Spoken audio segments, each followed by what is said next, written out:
ወደ ኢሳያስ እመጣለሁ። ስለ ሌጋል ቴክ ተጨማሪ ነገር ንገረን እና አንተ ያየህበትን መንገድ ዮር ሪያክሽን። ያው ኃይሌ ካለው ጋር እኩል ነው የምናውቀው የሌጋል ቴክ እንትን ማለት ነው። ታሪካዊ አመጣጡን ጥንስሱን ሁላ ማለት ነው። ግን አሁን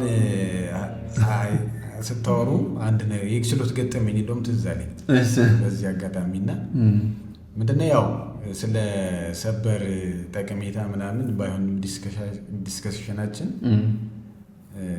አሁን ላይ ኢፌክት አለው። ሰበር የህግ ያህል ኢፌክት አለው። ደግሞ በጣም ብዙ ጥቅም እየሰጠ እንደሆነ ይታወቃል። ሰበር ምን አለ ነው በሆነ ጉዳይ ላይ የምንለው ማለት ነው። እና አንድ ችሎት ላይ ቁጭ ብዬ የሆኑ ጠበቆች ይከራከራሉ።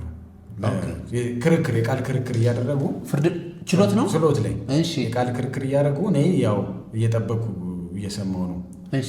እና ጠበቃው ይህም በዚህ ጉዳይማ ሰበር ውሳኔ ሰጥቶበታል ምናምን ብሎ ይከራከራል። እሺ ሰበር ቁጥሩን ይሏል ዳኛው። አላስታውሰውም ማለት ከዛ የዱቤ ማከረከር የለም አለው።